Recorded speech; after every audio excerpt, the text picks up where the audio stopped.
Hello everyone, welcome once again in my YouTube channel in AK career academy. तो देखिए, अभी हम लोग क्लास 10th के पॉलिटिकल साइंस को पढ़ रहे हैं, जिसमें आपको तीसरा चैप्टर पढ़ाया जा रहा है। इसका नाम है सत्ता में भागीदारी की कार्य प्रणाली। और इसके पहले पहला और दूसरे चैप्टर को कंप्लीट कराया जा चुका है। अगर आप वो वीडियो नहीं देखे हैं तो इस वीडियो के डिस्क्रिप्शन में उसका लिंक है, आप वहां से देख सकते हैं, या फिर क्लास 10th पॉलिटिकल साइंस के प्लेलिस्ट से आप सारे वीडियोज को सिस्टमैटिक देख सकते हैं।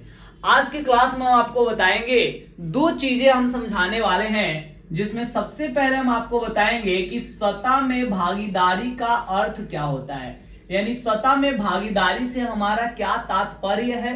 और साथ ही साथ हम लोग ये भी जानेंगे कि भाई सत्ता में भागीदारी की आवश्यकता क्यों पड़ती है। हम लोग इस चीज को भी आज की क्लास में समझने वाले हैं, तो आप ध्यान से देखिए और इसको समझिए अच्छे से। तो देखिए, सबसे पहले हम बात करें कि सत्ता में भागीदारी का अर्थ क्या होता है, तो हम आपको बता दें कि भाई हमारे देश में डेमोक्रेटिक शासन, लोकतांत्रिक शासन व्यवस्था है। और लोकतंत्र में देखा जाए तो जनता जो है वह शासन कार्य में स्वयं भाग लेती है।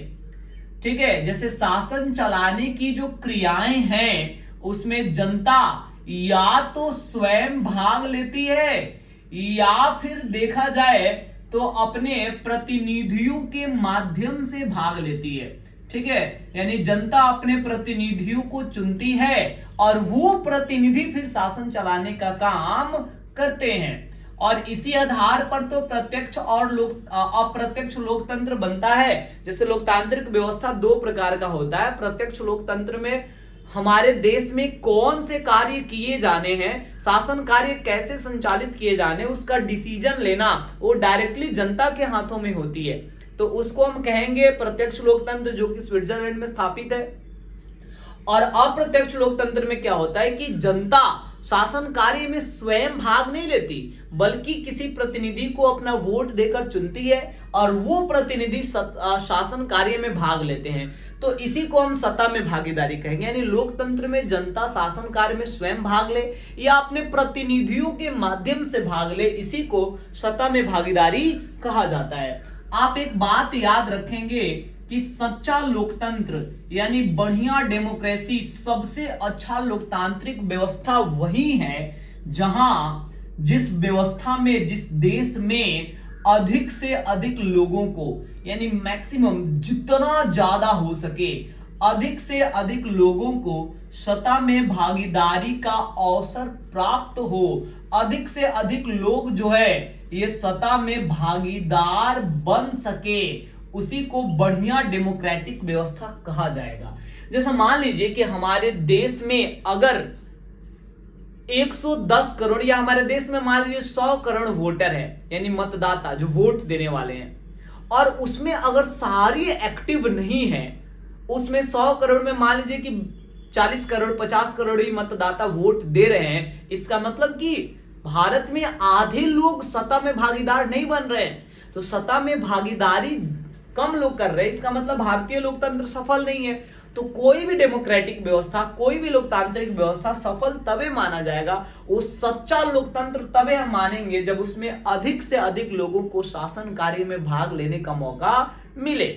अब देखिए, सत्ता में भागीदारी का अर्थ केवल निर्वाचन में भाग लेना, यानी कि चुनाव लड़ना, चुनाव में खड़ा होना ही नहीं होता है। सत्ता में भाग लेने का मतलब कि चुनाव जीतकर विधायक, सांसद, मुख्यमंत्री, प्रधानमंत्री बनकर शासन चलाना, यही सत्ता में भागीदारी नहीं कहलाता है। बल्कि निर्वाचन में अगर हम भाग ले रहे हैं, जीते या हारे कुछ भी कहो, ये सत्ता में भागीदारी कहलाएगा।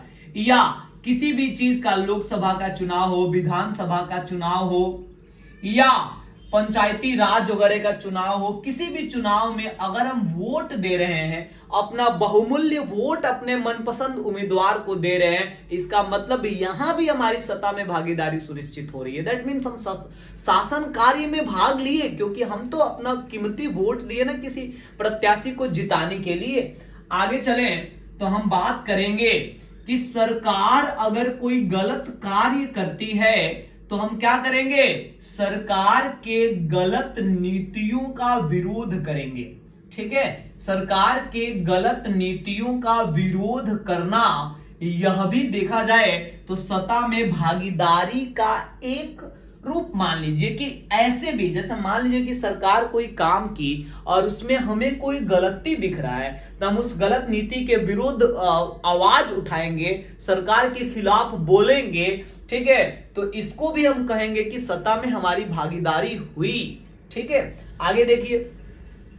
हालांकि देखिएगा आजकल तो इस प्रकार का माहौल राजनीति के क्षेत्र में बन गया है कि कुछ ऐसे लोग हैं जो हमारे देश में सत्तारूढ़ दल है, जिसके हाथों में सत्ता अभी है, उसके कट्टर समर्थक है। उनको क्या होता है कि भाई कोई सरकार गलत कार्य भी कर रही है तो उसमें भी उनको कोई गलती नहीं दिखेगा, सरकार की कमियां उनको दिखती ही नहीं है। और कुछ लोग हैं जो कट्टर विरोधी भी है, जो सरकार के अच्छे काम को भी नहीं देख पाते, उनको सारा काम ही गलत लगता है।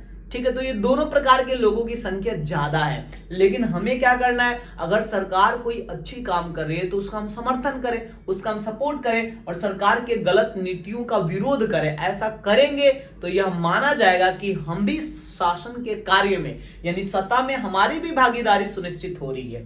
साथ ही साथ अपने हित में, मान लीजिए कि सब कोई तो चाहते ही है ना कि हमारे पक्ष में कोई फैसला लिया जाए, कोई काम हो, तो अपने हित में, ठीक है, कोई कार्य करने के लिए, अपने हित में कोई फैसला करने के लिए, ठीक है, हम क्या करेंगे, सरकार से मांग रखेंगे, सरकार के समक्ष अपना डिमांड रखेंगे। और इतना ही नहीं बल्कि उस मांग को पूरा करने के लिए सरकार को मजबूर करेंगे, बाध्य करेंगे।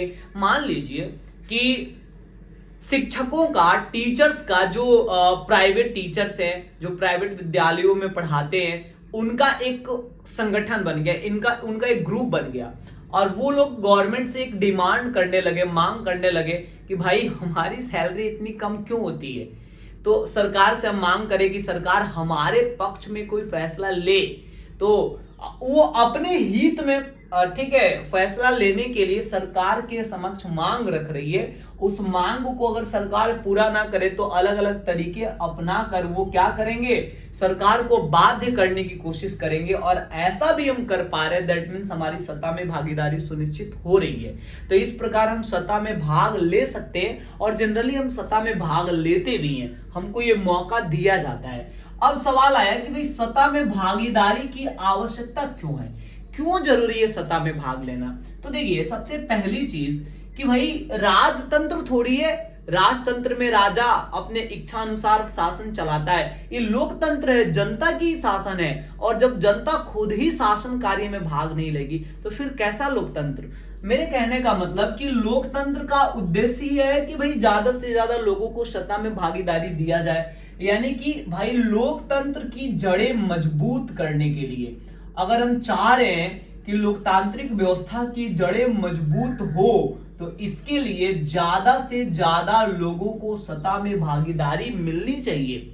दूसरी चीज कि भाई लोकतंत्र में बहुत सारे सिद्धांत है, समानता का सिद्धांत, स्वतंत्रता का सिद्धांत, सारे लोगों को जैसे होता है ना, एक मत एक, ठीक है, एक व्यक्ति एक मत एक मूल्य, यानी सारे व्यक्ति एक एक वोट देंगे, सारे व्यक्तियों की वोट का कीमत एक होगा। तो बहुत सारे लोकतांत्रिक सिद्धांत है। तो ये जितने सारे लोकतांत्रिक सिद्धांत है, डेमोक्रेटिक थ्योरीज है, प्रिंसिपल्स हैं, इन सारे लोकतांत्रिक सिद्धांतों को सफल बनाने के लिए, ठीक है, इसको सक्सेस करने के लिए अपने कंट्री में जरूरी है कि अधिक से अधिक लोगों को सत्ता में भागीदारी का मौका मिल सके।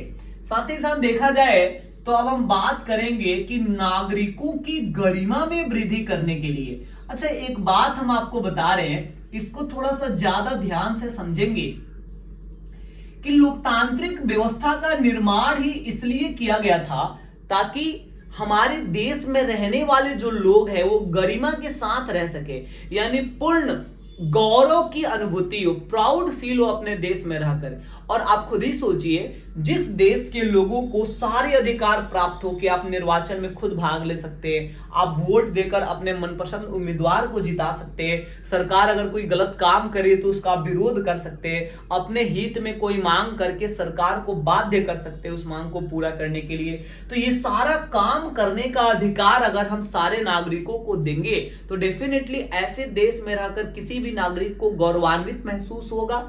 यानी कि नागरिकों की गरिमा में वृद्धि के लिए भी इसकी जरूरत पड़ती है। साथ ही साथ देखा जाए तो अब सत्ता की तानाशाही को रोकने के लिए भी इसकी आवश्यकता पड़ती है। जितने अधिक से अधिक लोग जो है सत्ता में भागीदार बनेंगे, अधिक से अधिक लोगों की जब सत्ता में भागीदारी सुनिश्चित होगी तो इससे एक विशेष वर्ग की सत्ता में जो तानाशाही होती है वो अपने आप कंट्रोल होती है। जैसे मान लीजिए कि अब जो है कोई विशेष वर्ग का व्यक्ति है जिसको शासन कार्य में ज्यादा मौका मिल रहा है, वो ज्यादा उसको देश को प्रतिनिधित्व करने का अवसर मिल रहा है क्योंकि उसी समुदाय के लोग ज्यादा एक्टिव है पॉलिटिक्स में, और बाकी सारे समुदाय के लोगों को सत्ता में भागीदारी का मौका ही नहीं मिलता, जिसके कारण वो आगे नहीं बढ़ पा रहे हैं। तो किसी विशेष वर्ग के लोगों की सत्ता में तानाशाही सुनिश्चित हो जाती है। लेकिन जब सारे लोग हमारे देश में सत्ता में भाग लेंगे तो सारे लोगों की भागीदारी से ये सत्ता की तानाशाही को भी रोकना थोड़ा संभव हो पाता है। ठीक है, तो सत्ता में भागीदारी इसलिए जरूरी है। तो आज के क्लास में हम आपको सत्ता में भागीदारी और उसकी आवश्यकता के बारे में समझाएं। उम्मीद करते हैं कि आपको ये टॉपिक समझ में आ गया होगा, और अगले क्लास में हम आपको बताएंगे कि श्रीलंका और भारत जैसे देशों में सत्ता में भागीदारी के लिए कैसे उपाय अपनाए गए हैं और यहाँ पे किस प्रकार का उसका रिजल्ट देखने को मिला है, ये अगले वीडियो में समझाएंगे।